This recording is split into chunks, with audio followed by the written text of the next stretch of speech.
여러분 안녕하십니까?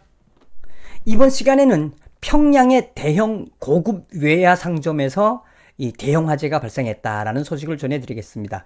여기서 평양의 대형 고급 외야 상점이라 하면 아마도 우리 서울에 나가면은 신세계 백화점 정도, 갤러리아 백화점 정도 되는 고급 외야 상점, 백화점에 준하는 이 고급 외야 상점이 대형 화재에 그 참화를 받았다. 그래서 다행히 인명피해는 없었는데 그 북한에서 지금 그 고급 외야 상점의 대형 화재를 두고 북한 내부에서 뒤숭숭한 소식이 들리고 있다는 소식과 함께 북한에서는 이 화재가 나면은 과연 어떻게 해야 되며 화재가 나서 이후에 어떤 처벌을 받게 되는지 북한의 화재 소식을 재미있게 고조 말씀드리겠습니다. 정성산 TV를 사랑해주고 계시는 대한민국 국민 여러분, 해외 동포 여러분 항상 반갑습니다. 그리고 후원해주시는 모든 분들께 진심으로 감사를 드리며 광고를 봐주셔서 고맙습니다. 좋아요, 구독, 알림을 눌러주시길 바라며 평양에서 날라온 화재 소식을 재미있게 말씀드리겠습니다. 자, 어떤 소식이냐면 여러분,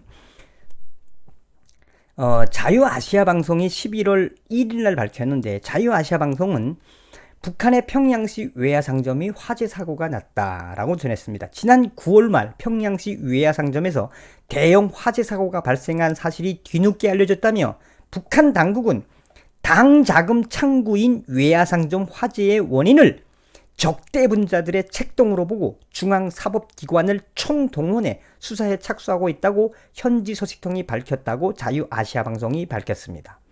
평양시 한 소식통은 30일 지난 9월 말 오전 10시경 평양시 중구역 동흥동에 있는 외화상점에서 갑자기 화재가 발생했다면서 외화상점 안에 있는 상품 창고에서 불길이 시작되어 상점 경비원이 급히 소방대를 연락했지만 소방차가 늦게 도착해 불길이 크게 번졌다고 자유아시아방송에 전했습니다.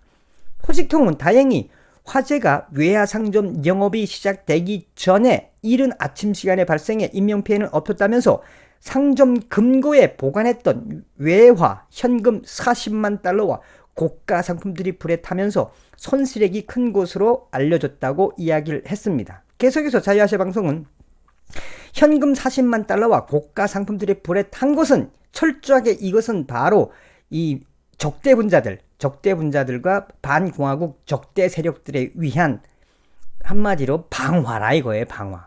이 북한에서는 불만 나면 적대 계급들이 했다 그래요. 그 북한에서 살다 온 사람들은 거의가 다 아는 사실입니다.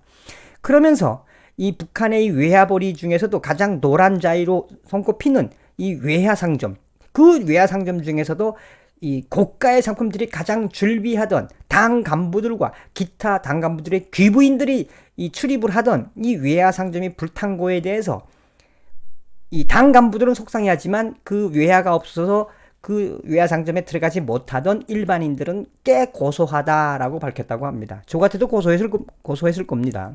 계속해서 자유아시아방송은 이 소식통은 이어서 화재가 일어난 외화상점은 평양 낙원백화점처럼 규모는 크지 않지만 평양시에서 중앙당 간부 아파트가 자리 잡고 있으며 돈주들이 밀집되어 살고 있는 중구역이어서 외화벌이 액수가 상당히 높은 비중 있는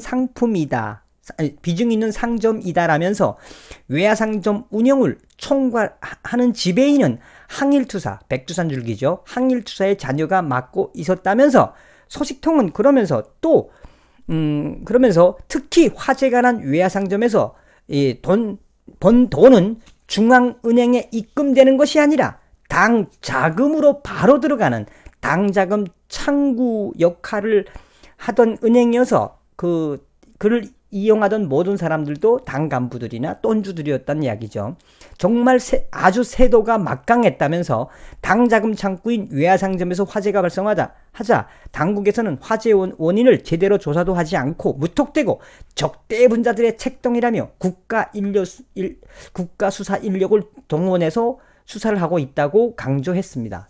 소식통은 또 화재 사고 결과 화재 조사 결과 단순한 전기 합선으로 인한 발화로 판명되자 평양 시민들 속에서는 단순 화재 사고에도 지나치게 예민하게 반응하며 불안에 떠는 당국의 행태에 대해 야유를 보내고 있다고 덧붙였으며, 나가서 자유아시아방송은 앞서도 이야기했던 것처럼 평양의 고급 외야 상점에서의 거래가 흥청망청되던 부분들에 있어서 40만 달러뿐이 아니라 그 많은 부분들에 있어서 불에 탔거나, 고가의 제품들이 불에 탔거나, 또 혹은 고가의 제품들을 맡겨놨던, 중고로 팔려고 했던가 보죠. 이런 부분들이 대부분 소실됐기 때문에 그 피해는 막강하다며, 실제로 이 부분에 있어서 이 반당 반혁명 적대분자들, 즉 적대분자들의 악랄한 공화국 모략 책동으로 몰아가고 있는 분위기라며 한심하기 그지없다라는 표현을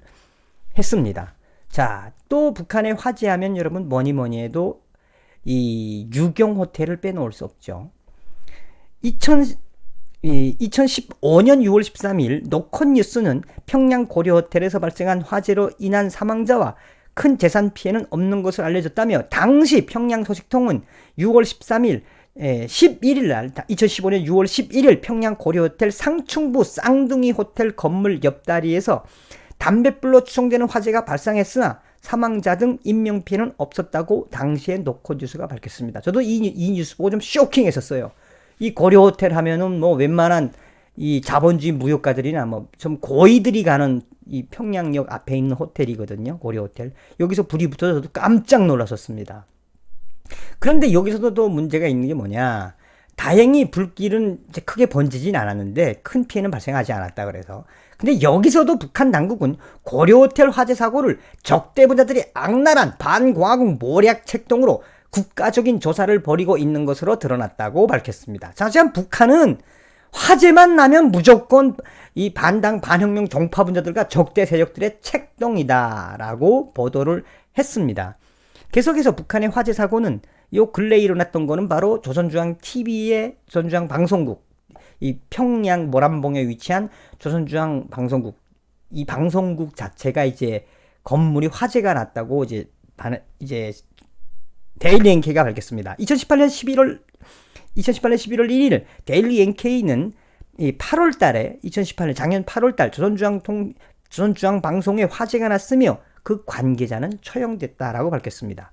지난 8월 중순께 평양에 소재한 조선중앙 방송의 한 건물에 화재가 났다고 복수의 평양 소식통이 밝혀왔다며, 평양에 거주하는 소식통은 이 데일리 NK와의 통화에서 8월 중순경 조선중앙방송 건물에 불이나 연기가 피어오르고 꽤 상황이 나빴다면서, 특히나 녹화실, 스튜디오에 사고가 났다고 하는데 근처에 사는 사람과 이야기를 나누다가 알게 됐다며, 또 다른 소식통은 물건을 팔러 평양에 갔었는데 조선중앙통신이 불이 났다고 들었다며, 몇몇 관리자는 방화범으로 처형됐고 임시로 105층 유경 호텔에서 방송을 했다라고, 그리고 그 이후에 들어갔다라고 데일리 NK가 밝혔습니다. 살벌하죠? 방화만 됐다 그러면 이제 반공화국 적대 분자로 그냥 사정없이 그냥 처형이나 수용소행. 실제로 당시에 조선중앙통신이 화재가 나서 평양의 제일 높은 유경 호텔, 이 완성되지 않은 유경 호텔에서 송출했던 자료는 다른 뉴스를 통해서도 많이 나왔던 겁니다. 그 이후에 조선중앙방송국을 방화했던 사람들은 앞서도 이야기했던 것처럼 굉장히 아주 고독한 수용소를 보내거나 아주 극형에 처했던 이 사건입니다. 자, 그런데 더 재미있는 거는 오늘 말씀드리려고 하는 핵심이 바로 이겁니다. 서두에도 이야기했지만, 북한에 이 화재가 당했으면 어떻게 해야 되느냐. 실제로 북한에서는 화재가 당했을 때 해야 되는 부분들이 꽤 많습니다. 2018년 11월 1일 중앙일보는 북한 김일성, 김정일 초상화 불 속에서 구해오면 영웅이 됩니다. 진짜 영웅이 됩니다, 여러분.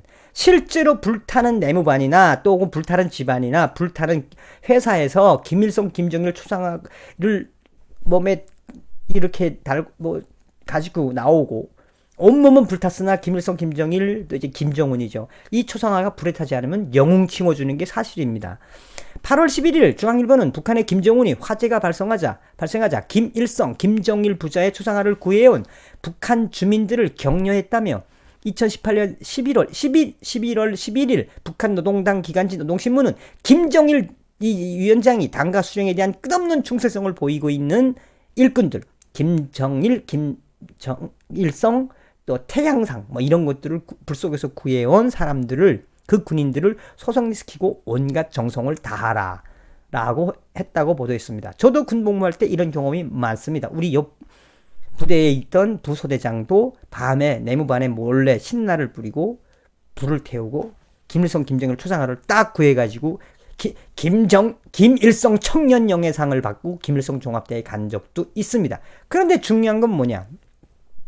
그러나 6일자 뉴포커스가 밝힌 자료에 따르면 북한에서 용의 되고 싶다면 자기 집에 불이 났을 때 폐물 대신 김일성 초상화를 들고 나오면 된다며 실제로 그런 일들이 북한에서 벌어지고 있다고, 그 주인공을 영웅으로 칭송한 사례도 심심치 않다고 밝혔으며, 그러나 심지어 북한에서 이사를 갈 때 김일성의 또 김정일의 초상화를 준비해 가지 못하면 입주조차 할 수 없다고 밝혔습니다. 그러나 화재가 난 가정집이나 회사 및 기관에서 김일성, 김정일 초상화를 방치하고 탈출한 곳이 드러나면 무조건 정치범 수용소 행위다라고 중앙일보는 뉴포커스의 자료를 받아서 보도했습니다. 자, 오늘 여러분 말씀드린 핵심이 무엇입니까? 집에서 불이 나면 제일 중요한 건 생명, 그 생명을 구출하는 게 첫 번째 아니겠습니까? 그 다음에 폐물, 그 다음에 돈, 이런 것들. 무조건 사람 우선이지요. 그 다음에 생명재산, 생명과 재산 아니겠습니까? 그러나 북한에서는 집안에 불이 타면 제일 먼저 해야 될 게 김일성, 김정일, 이제 김정은 초상화를 구해오지 못하면 정치범 수용소에 가는 게 바로 북한의 현실입니다. 그 현실을 제가 뮤지컬 요독 스토리에서도 불타는 집에서 김일성, 김정일 초상화를 구해오지 못한 그 여성이 요독 수용소에 왔던 내용을 수용소 이야기에서 소상하게 이야기했었습니다. 그런 북한을 어떻게 해야 되겠습니까?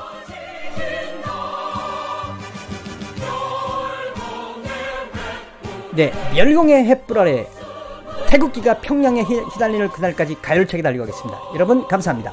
멸공.